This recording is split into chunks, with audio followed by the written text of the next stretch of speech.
आज मेरे पापा इतना सज सवर के क्यों बैठे हैं, यही सोच रहे हो ना।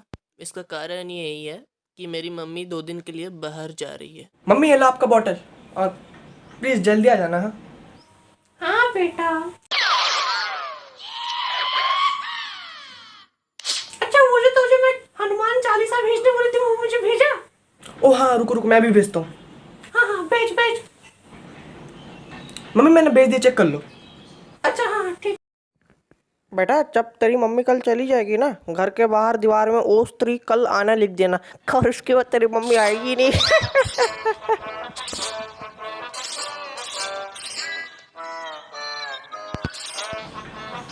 मम्मी उसको डिलीट करो, मैं सही वाला भेजता हूँ। नहीं बेटा रहने दे, यही सही है बेटा, ये उससे ज्यादा बेहतर है। हाँ चल बेटा अब चलती हूँ।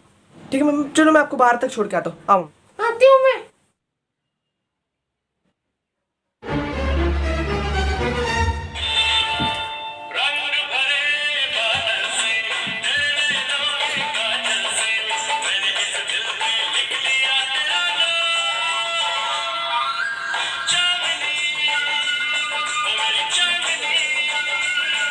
वो मेरा चार्जर।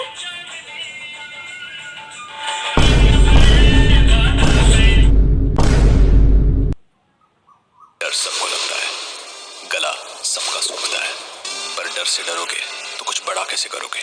तो ड्यू उठाओ और डर को पी जाओ। चार्जर लेने आई थी मैं।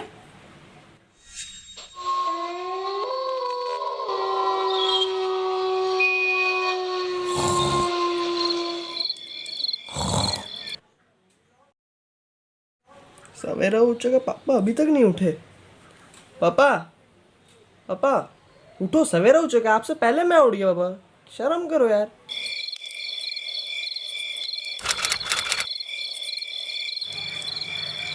बड़ा सच सच बोलना, कहीं तूने छुप छुपा के मेरी बाटली में से 2 घुट तो नहीं मार लिए ना? बेटा रात के 1:15 बज रहे, मार दे, सो जा, मुझे भी सोना दे।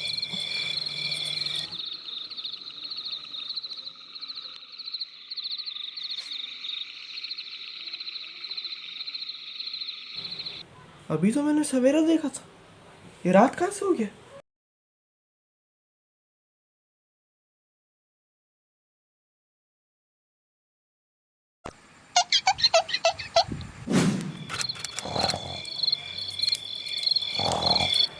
जय हनुमान ज्ञान सागर जय गो।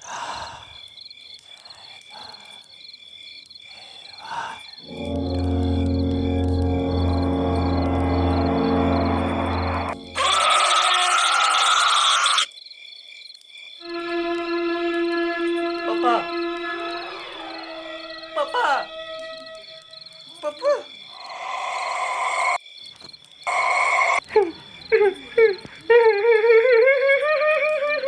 पापा पापा पापा।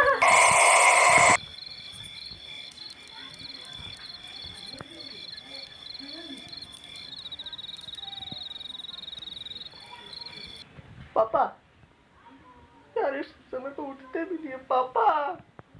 मेरे अलावा तेरा आवाज और कोई नहीं सुन पाएगा।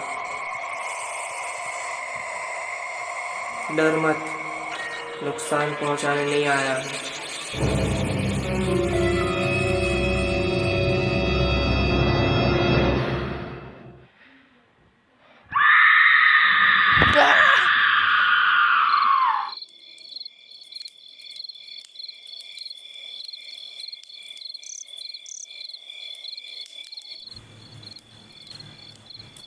चिंता मत कर, तुझे डराने या फिर नुकसान पहुंचाने नहीं आया। तू इस देश का यंग ब्लड है ना, इसलिए तेरे अंदर की इंसानियत को एक नई उड़ान देने आया हूं। हमारे देश में इंसान तो बहुत है, मगर इंसानियत जीरो, जीरो। हमारा देश अभी जिस स्थिति से गुजर रहा है, उस स्थिति में जो लोगों को एक दूसरे की मदद करनी चाहिए, उस जगह लोग पड़े हुए अपने अपने धंधे बनाने के लिए।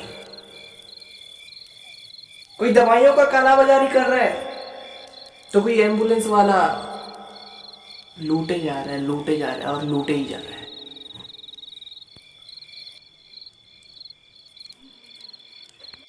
जिस समय लोगों को एक दूसरे की मदद करनी चाहिए उस समय लोग अपने अपने दिमाग दौड़ा रहे हैं सामने वाले को कैसा लूटा जाए।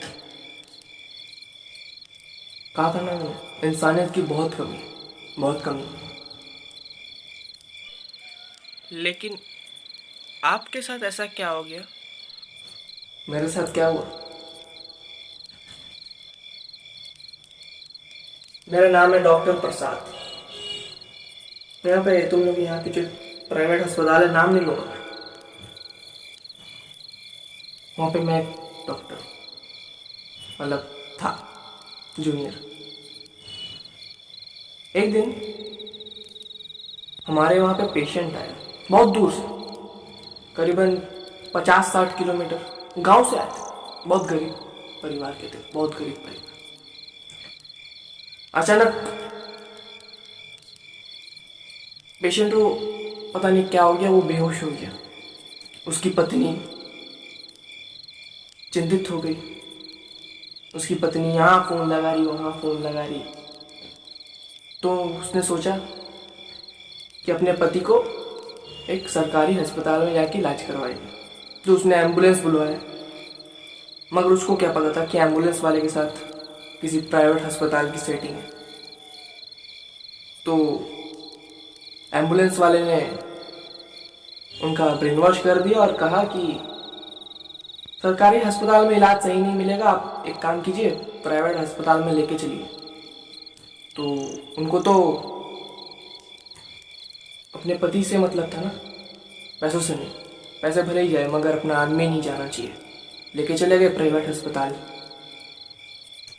और वहाँ पे उधर से साथ ही साथ एम्बुलेंस वाले ने घेर कर कहा, जी मेरे पैसे दीजिए। तो पेशेंट की पत्नी ने पूछा, हाँ भाई बताओ फिर कितना हुआ? तो एम्बुलेंस वाले ने बोला, जी 80,000 रुपये। अब वो तो थे गरीब परिवार से, अब वो पैसा अपने पति की इलाज के लिए दिलवाता है या फिर उस एम्बुलेंस वाले को देते। तो उन्होंने अपनी सारी गहने, जितना भी उन्होंने गहना पहना हुआ था, सब मंगलसूत्र, अंगूठी वगैरह सब उस एम्बुलेंस वाले को दे दिया कि भैया हमारे पास पैसा नहीं है, आप ये सब रखिए। और वो बेशर्मों की तरह उसको रख भी लिया और चला गया वहाँ से। फिर अस्पताल में उस पेशेंट को एडमिट किया गया। डॉक्टर्स ने उनकी पत्नी से क्या कि देखिए हमें ऑपरेशन करना पड़ेगा, हमें ये मेडिसिन की ज़रूरत है, ये इंजेक्शन्स की ज़रूरत है, और भी कुछ सामान मंगवाया उनसे कि हमारे अस्पताल के काउंटर में ही मिल जाएगा, आप वहाँ से लाइए और कैश वहीं पे जमा करवा दीजिए। तो उनकी पत्नी की बिना कोई सवाल पूछे हर एक काम वो की जो उनसे कहा गया। तो फिर उस पेशेंट का ऑपरेशन हुआ। ऑपरेशन सक्सेसफुल रहा, लेकिन वो पेशेंट की जान नहीं बचाई गई। वो पेशेंट चला गया सबको छोड़ के इस दुनिया से।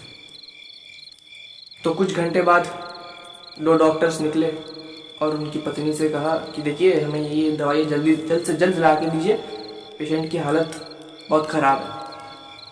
वो फिर से बिना कोई सवाल पूछे चली गई। डॉक्टर्स लोग वो दवाइयाँ ला के दी। तो फिर से थोड़े दिनों बाद उनकी पत्नी से कहा कि देखिए अभी फिर भी थोड़ा हालत सही है, लेकिन आपको मिलने नहीं दिया जा सकता है क्योंकि वो कोविड पॉजिटिव निकले। तो उनकी पति पूरी टूट पड़ी, लेकिन फिर भी अपने आप को संभाली वो, क्योंकि उनका एक बेटा भी था। अपने बेटे को समझाने लगी कि नहीं बेटा, पापा सही हो जाएंगे, पापा बहुत स्ट्रांग है, पापा सही हो जाएंगे। अपने आप को भी कहीं ना कहीं अंदर से ऐसे ही बोलने लगी, नहीं वो सही हो जाएंगे, नहीं वो सही हो जाएंगे, नहीं वो सही हो जाएंगे। फिर 6 दिन बाद डॉक्टर आए, फिर से कहा ये दवाइयाँ चाहिए। बिना कोई सवाल पूछे फिर से बिना कुछ सोचे समझे, बिना कोई सवाल पूछे, फिर से जो जो चाहिए था उनको सब कुछ लाके दो। वो डॉक्टर्स लेके भी गए।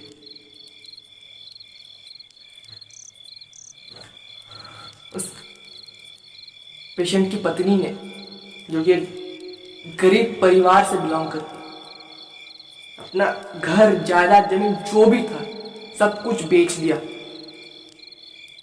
ये सोचकर कि क्या है, ये तो फिर से वापस आ जाएंगे, मगर अपना बंदा नहीं जाना चाहिए, अपना बंदा नहीं जाना चाहिए।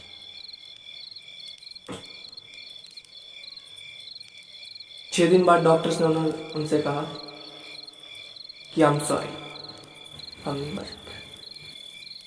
उनकी पत्नी पूरी टूट पड़ी, वहीं पे रोने लगी। उनका बेटा वहां पे कुर्सी पे बैठ के एकदम शॉक्ड हो गया। कोई आंसू नहीं, किसी से बात नहीं, कोई इशारा नहीं, पलक तक नहीं झपकी लगी, वहीं पे ऐसे ही बैठा रहा एकदम स्टील मूर्ति की तरह।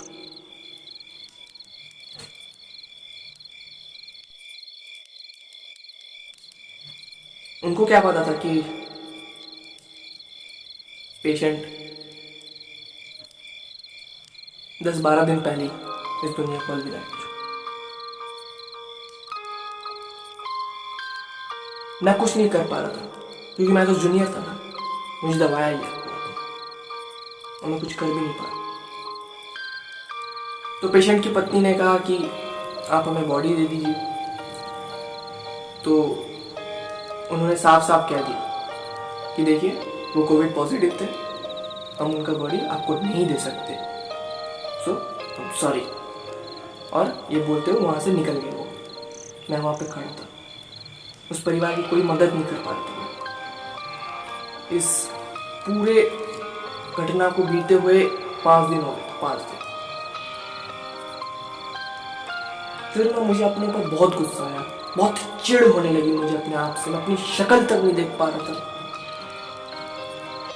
कि मैं चुप क्यों बैठा रहा। फिर मैंने ठान लिया कि नहीं, मैं आवाज उठाऊंगा। मैं गया, प्रोटेस्ट किया। उन्होंने मुझे नौकरी से निकाल दिया। फिर मैं सोचा पुलिस स्टेशन में जाके कंप्लेन लिखाऊंगा, लिखाई भी। मगर मेरी एक गलती थी कि मैं अमीर नहीं था, मेरे पास पैसे नहीं थे, और उल्टा उन लोगों ने मुझे ही फंसा दिया। कई सारे अनाप शनाप केस लगा के मुझे अंदर भी कर दिया। और जब मैंने हार नहीं मानी तो मेरी भी हत्या कर दी गई, और मेरे परिवार वालों को भी कोविड पॉजिटिव का रिपोर्ट दिखाकर केस को रफा दफा कर दिया। और यही है कि आज मैं तुम्हारे सामने खड़ा हुआ हूँ।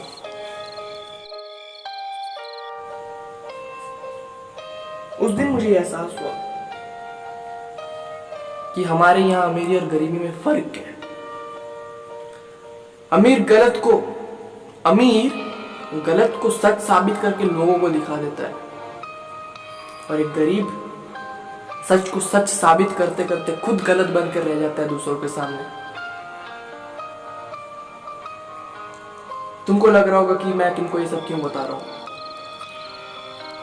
इसलिए बता रहा हूं क्योंकि आने वाले समय में तुम जैसे यंग ब्लड इस देश को संभालोगे। कहता तो है कि हमारा देश उन्नति की तरफ जा रहा है, आगे बढ़ रहा है, लेकिन सच यही है कि हमारा देश अंदर से खोखला हो चुका है। इसलिए मैं विनती करता हूं, बचा लो इस देश को, हमारे इस देश को बचा लो। अब मुझे कहना था, मैंने कह दिया। अब फैसला तुम्हारे पास, अब तुम ही करो फैसला, तुमको क्या करना है, इस देश को बचाना है या फिर तुम्हें भी इन बेशर्मों जैसा देश को नोच खाना है।